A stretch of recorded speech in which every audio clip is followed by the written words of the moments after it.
samedi 6 décembre 2025. Mesdames et messieurs, bonsoir et bienvenue dans cette nouvelle édition. À la une de l'actualité, les inscriptions pour le concours Mada Tetris Battle se poursuivent au Viva Arena Ivanj. Les phases éliminatoires se dérouleront les 13 et 14 décembre. Les détails. La compétition Mada Tetris Battle, un tournoi de Tetris sur ordinateur organisé par la chaîne Viva, se déroule en 2 étapes les 13 et 14 décembre. Les 16 meilleurs joueurs issus des matchs des 13 et 14 décembre accéderont à la finale du 20 décembre. Cette phase finale se jouera en mode score attaque. Les inscriptions seront clôturées le 12 décembre. Toutes les catégories d'âge y sont invitées. La participation est de 10 000 arrières et le prix pour le vainqueur est de 1 million d'arrières. Dans les actualités également, le gouvernement actuel dit appliquer une politique d'austérité et annonce vouloir réduire autant que possible les dépenses car les caisses seraient vides. Nombreux sont pourtant les hauts responsables nouvellement nommés.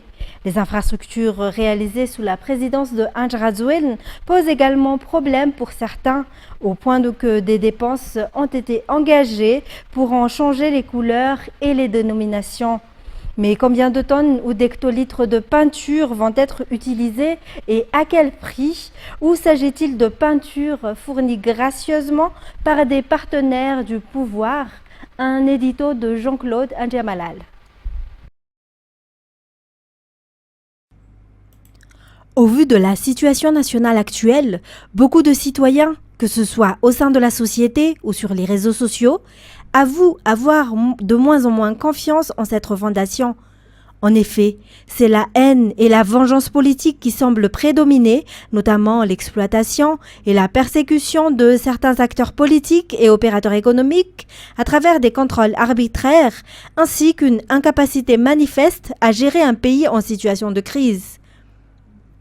Derrière le discours sur la refondation de la République et la volonté affirmée du gouvernement de travailler et de réduire les dépenses parce que les finances publiques sont limitées, la réalité est tout autre. Si l'État voulait réellement réduire les dépenses, cela devrait se refléter dans la diminution du nombre de hauts responsables ainsi que dans la réduction de leurs avantages divers. Et si véritablement il n'y a pas d'argent, comment expliquer que l'on trouve encore les moyens de repeindre les réalisations de l'ancien président Ange Razouel avec l'énorme quantité de peinture que cela suppose? Pour autant, le problème n'est pas la couleur en elle-même, car quelle que soit la couleur appliquée, le peuple se souvient très bien que ces infrastructures ont été construites par le président Ange Razouel. Alors, si l'État manque réellement de moyens, pourquoi peut-il encore acheter de la peinture? Quand on voit le rythme de ces changements de couleur sur les infrastructures réalisées sous Ange Razouel dans tout le pays, on peut légitimement se demander combien de tonnes de peinture ont été utilisées et quel en est le coût. Le gouvernement prévoit-il réellement un budget à cet effet tout en affirmant vouloir faire des économies? En réalité, si l'on recense l'ensemble des infrastructures construites sous la présidence Razouel, il faudrait au moins un cahier de 200 pages. Pourtant, seulement environ 20% de ces réalisations ont été inaugurées à ce jour. Ce qui prête à sourire, c'est que certains inaugurent déjà des projets alors qu'ils ne sont en poste que depuis un peu plus d'1 mois. Cela a-t-il vraiment un sens pour nous citoyens? Jusqu'à présent, aucune vision claire de l'action du gouvernement n'apparaît. On se contente de surfer sur les réalisations de Ange Razouel, ce que l'on pourrait appeler glisser sur l'œuvre déjà faite. La priorité semble être la chasse aux anciens dirigeants, accompagnée d'une communication publique agressive destinée à masquer les insuffisances de la gestion actuelle. Les problèmes sociaux qui ont contribué à renverser le précédent gouvernement restent pourtant non résolus, même après la reprise en main des infrastructures de l'eau et de l'électricité. Où veut-on mener le pays? Vers une amélioration ou vers une logique de vengeance? Si la vengeance politique devient le moteur principal, alors le pays ne progressera jamais. Les camps se succéderont au pouvoir, puis s'exileront à tour de rôle pour fuir la justice. Le plus étonnant, c'est le nombre de responsables nommés dans ce gouvernement, alors même qu'ils ont déjà enfreint la loi. Sans être inquiétés ni sanctionnés, ils ont obtenu des postes. Mais dès qu'on exprime une critique à leur sujet, on affirme qu'il s'agit de manipulation politique, alors même que les violations sont avérées. Combien d'entre eux ont détourné des fonds publics, abusé de leur pouvoir ou accaparé des biens de l'État? Ils sont pourtant protégés car ils sont proches du pouvoir ou utiles politiquement. Et que dire de celui qui a été au cœur d'un scandale d'exportation d'or et qui se retrouve aujourd'hui en bonne place au palais uniquement parce qu'il est un proche du président? Les valeurs malagasy sont foulées aux pieds et ceux qui ont pris le pouvoir sans préparation réelle pour gouverner agissent chacun selon leurs intérêts personnels. En résumé, ce gouvernement représente un tournant dangereux qui pourrait mener Madagascar vers la dérive si ses dirigeants ne changent pas immédiatement. Le programme ODOF, One District, One Factory, initiative du président Andry Rajoelina, visant à dynamiser la transformation locale au niveau des districts, sera poursuivi. Plus de 400 emplois ont été créés grâce à la mise en place de l'ODOF au cours des 4 dernières années. Les détails. C'est en 2021 que le premier projet ODOF, One District, One Factory, a été implanté à Madagascar. Il s'agit du 7e engagement du président Andry Rajoelina dédié à la promotion de l'industrie. Le but du programme est de transformer les matières premières locales afin de réduire les importations tout en créant des entreprises et des emplois pour les Malagasy dans chaque district.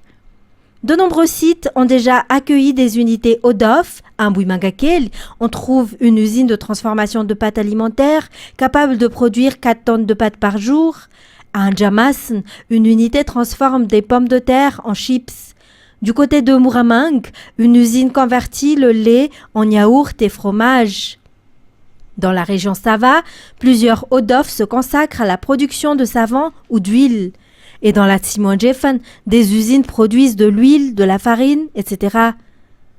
Plus de 400 entreprises ont ainsi vu le jour depuis la mise en place de l'ODOF et le chiffre d'affaires global dépasse les 130 millions d'ariars. Aujourd'hui, de nombreux produits issus de ces unités sont déjà disponibles dans les grandes surfaces. Le projet s'est avéré concluant, si bien que les autorités actuelles annoncent vouloir le poursuivre. Toutefois, cela ne peut pas se limiter à une simple déclaration. Les agriculteurs et les coopératives ont besoin du soutien concret de l'État pour démarrer, notamment la remise de matériel, comme cela avait été fait précédemment par le président Andry Rajoelina et l'ancien ministre de l'Industrie. D'ailleurs, de nombreux produits restent encore à valoriser et plusieurs districts ne disposent pas encore d'un ODOF. Et puis, une table ronde a été organisée hier à Tolagnar afin de renforcer la lutte contre le trafic des espèces endémiques, notamment les tortues. Une séance d'échange qui a réuni plusieurs acteurs des régions d'Anos et d'Anjouy, les partenaires techniques et financiers, les forces de l'ordre ainsi que les représentants des communautés locales. L'un des points majeurs discutés concernait la manière de soutenir les moyens de subsistance des populations vivant dans les zones riches en biodiversité. Un reportage de Miarvoul Sfiran. Au cours de la rencontre, l'accent a particulièrement été mis sur le renforcement de la lutte contre le trafic de tortues. À l'issue de la rencontre, il a été décidé de renforcer immédiatement la collaboration entre la Direction régionale de l'environnement, les forces de l'ordre, la Coastal Survival Alliance et les communautés locales, de consolider le réseau d'informateurs de terrain, d'intensifier la surveillance maritime et les contrôles le long des routes nationales, de multiplier les actions de sensibilisation locale, d'appliquer rigoureusement la loi et renforcer les DIN, d'intensifier le contrôle et la gestion des aires protégées et d'améliorer les moyens de subsistance des populations pour pérenniser les actions de protection des tortues et de leur habitat. Les VOI, Vunjnulna Ifuten, jouent un rôle essentiel dans cette lutte. Le projet PASSIOUT ainsi que le Fonds pour l'environnement mondial ont financé et soutenu l'organisation de cette rencontre. La commune rurale d'Ambatu, Ambujachim, fait face à la dégradation des routes en cette saison de pluie, mais la population dispose toujours de quoi se nourrir. La production agricole et l'élevage dans cette zone approvisionnent les marchés des paysans d'Ivatu, de Talatamat et d'Imirmanjus. C'est Irlande. Les agriculteurs rencontrent généralement les mêmes problèmes chaque saison de pluie. L'évacuation des produits agricoles et d'élevage vers les marchés est difficile à cause de l'état des routes. Cette situation réduit fortement les revenus des ménages, les obligeant à compléter leur alimentation avec des produits tels que des maniocs, des maïs ou autres. Les localités d'Antanet Ben Zazamang, un Koufcha et un Banmas, au sein de la commune rurale d'Ambatu, Ambujachim, sont réputés par la culture de diverses variétés de légumes, de riz, ainsi que pour l'élevage de bétail et de volailles. Munis seulement de pelles, les habitants se sont mobilisés pour réparer les routes dégradées de la commune rurale d'Ambatu, Ambujachim, en cette saison de pluie. Toujours du côté du district Ambujachim, où les véhicules de la ligne D reliant Vasakos à Ivatu seront immédiatement sanctionnés s'ils ne respectent pas les cahiers de charge, selon les responsables au niveau de la commune d'Ivatu. Ils encouragent également les passagers à oser signaler toute infrastructure commise par les taxis B. Les forces de l'ordre ainsi que la commune d'Ivatu collaborent dans cette action. Fin de Sena Mireille, Yves Janel. Les usagers des taxis B reliant Ivatu et Vasakos sur la ligne D se plaignent de plus en plus ces derniers temps, car de nombreux véhicules ne respectent pas le circuit, que ce soit en pleine journée ou en soirée. Face à cette situation, la commune d'Ivatu affirme que des sanctions immédiates seront appliquées à ceux qui ne respectent pas le cahier des charges. Un numéro dédié a déjà été diffusé sur les réseaux sociaux et dans toutes les administrations de la commune d'Ivatu. La commune d'Ivatu et la gendarmerie collaboreront pour appliquer les sanctions à l'encontre de ceux qui persistent à ne pas respecter la réglementation. Et puis dans la page culturelle, les femmes ayant une corpulence généreuse, dite ronde, commencent aujourd'hui à gagner en visibilité dans le monde du mannequinat. En plus des cours liés à l'esthétique et à la présentation, elles sont formées à renforcer leur confiance en elles et à développer leur capacité en leadership. Fin de Sena Mireille, Kevin Ravounerson pour plus de détails. Les femmes rondes sont souvent confrontées à des discriminations au sein de la société. Cette situation a longtemps engendré un manque de confiance en soi pour celles qui ont une forte corpulence. Que ce soit dans les transports en commun ou dans les espaces publics, leur présence a parfois été mal acceptée. Aujourd'hui, la situation évolue. Les femmes rondes prennent de plus en plus de place dans le milieu du mannequinat et de nombreux organisateurs collaborent désormais avec elles lors des événements. La deuxième édition du Curvy Luxury Show, un événement valorisant les femmes rondes, se tiendra samedi prochain à Andavamamp. Et passons à présent aux actualités internationales. Le rachat de Warner Bros. Par Netflix, annoncé vendredi, suscite l'inquiétude d'une partie d'Hollywood, des exploitants de cinéma et d'élus quant à l'avenir de la diffusion en salle et à une concentration excessive du secteur. France 24. WB, deux lettres qui trônent au-dessus du célèbre studio hollywoodien, fondé il y a 102 ans par les frères Warner. Le futur rachat de Warner Bros. Discovery, actuelle maison mère de la société, fait passer encore un peu plus le cinéma américain à l'ère des plateformes. Car l'acquéreur n'est autre que Netflix, le géant du streaming devenu incontournable dans l'industrie, malgré moins de 30 ans d'existence.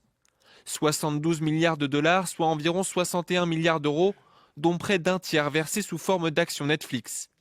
Une somme record pour compenser un catalogue de films et séries d'une profondeur sans égale, comme s'en réjouit le directeur général de Netflix.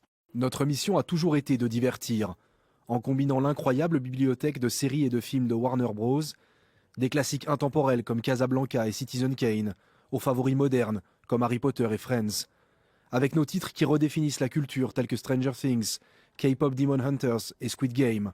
Nous serons en mesure de le faire encore mieux. Dans la corbeille de mariés de Warner, Netflix récupère notamment les super-héros de DC Comics, les contenus de la plateforme HBO Max, diffuseur des plus importantes séries américaines de ces dernières décennies, comme Les Sopranos ou Game of Thrones, mais aussi de nombreuses chaînes de télévision dont CNN. Après le rachat de la Fox par Disney en 2019 et de MGM par Amazon en 2021, cette opération, qui devra encore être validée par les autorités de régulation et les actionnaires, constitue le dernier acte des bouleversements de l'industrie hollywoodienne. Une concentration inédite des moyens de production entre les mains des géants du numérique qui suscite interrogations et inquiétudes parmi les acteurs du secteur. Au Pakistan, des ouvriers travaillent sans aucune sécurité, perchés à des dizaines de mètres de hauteur. Un reportage de France 24. Au Pakistan, le bâtiment est l'un des secteurs les plus dangereux du pays. Les ouvriers travaillent souvent sans aucune sécurité, perchés à des dizaines de mètres de hauteur. Mohamed Chakour travaille depuis plus de 10 ans dans ce secteur. Il est employé à la journée sur le chantier de ce gratte-ciel. Ce jour-là, il opère au 25e étage, sans casque, sans chaussures et sans harnais de sécurité lorsqu'il se déplace sur les planches de bois.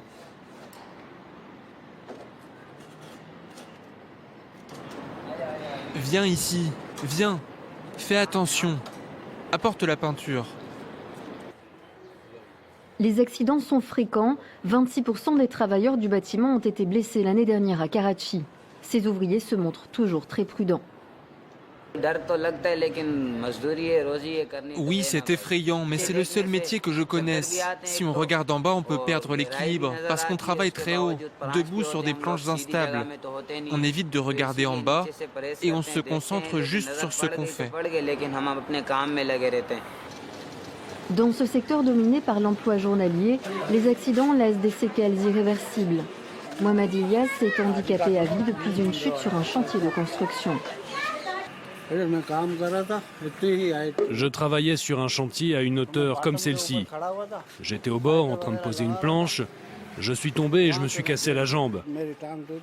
Maintenant, j'ai une tige en métal, du genou jusque-là. Depuis son accident, il ne peut plus travailler. Il n'a reçu que 400 € d'indemnité. Les ouvriers ne sont jamais assurés. Ça fait 6 ans que je suis au chômage. J'étais le seul à ramener un revenu. Mes 3 fils ont dû quitter l'école et travailler sur des chantiers comme journaliers. Ils gagnent environ 500 roupies par jour, à peine 2 €. C'est eux qui font vivre la famille maintenant. Les acrobates du ciel sont parmi les travailleurs les plus vulnérables car la plupart sont employés par des entrepreneurs qui ne les déclarent pas. Ils n'ont pas d'employeur permanent, ils n'ont pas le statut légal de travailleur. À cause de cela, protéger leurs droits ou les organiser en syndicat est extrêmement difficile dans le droit pakistanais. La loi dit qu'un ouvrier de bâtiment ne peut être enregistré que dans une usine ou dans une entreprise. La sécurité reste largement sacrifiée dans le milieu de la construction, deuxième plus grand secteur de l'économie du Pakistan, un secteur à haut risque pour ces millions de travailleurs. Aucun drone n'a été abattu et aucun pilote n'a été identifié lors du survol de la base abritant les sous-marins de la dissuasion nucléaire française dans la rade de Brest, a indiqué le parquet de Rennes. Aucun lien avec une ingérence étrangère n'est donc fait, a ajouté le procureur Frédéric Taillé, en précisant que les fusiliers marins avaient procédé à un tir de brouilleur et non pas d'armes à feu contre les drones. France 24. Le cœur de la dissuasion nucléaire française, un site hautement protégé. Pourtant jeudi, la base navale de l'île Longue est survolée par plusieurs drones de petite taille. Des militaires ripostent et les interceptent en brouillant les ondes. Les fusiliers marins ont procédé à un tir de brouilleur et non pas d'armes à feu. Il n'a pas été abattu de drone, ni identifié ou interpellé de pilote. Ces survols sont difficiles à empêcher. Je ne pense pas que ces drones voulaient porter atteinte matériellement, concrètement à cette base. Ils voulaient montrer que le dispositif n'était pas suffisant. Mais la France n'est pas la seule à faire face à cette menace. Aéroport au Danemark, base militaire en Belgique ou plus récemment en Irlande, l'avion présidentiel de Volodymyr Zelensky, suivi par plusieurs drones. Tous les yeux se tournent vers Moscou, mais à ce jour, rien ne prouve que la Russie se cache derrière ces survols. On n'est pas en guerre contre la Russie et on a un état de droit qui nous empêche en quelque sorte d'appliquer la loi du talion. Ça demande une espèce de synchronisation entre une réponse militaire, une réponse policière, une réponse d'anti-terrorisme, voire d'anti-ingérence de services secrets, donc qui est assez complexe. Des États ont déjà pris des précautions pour empêcher l'incursion de drones dans leur espace aérien. C'est le cas de l'Allemagne, qui s'est récemment dotée du bouclier antimissile israélien. Et c'est ainsi que s'achève cette édition. Merci à vous de l'avoir suivi.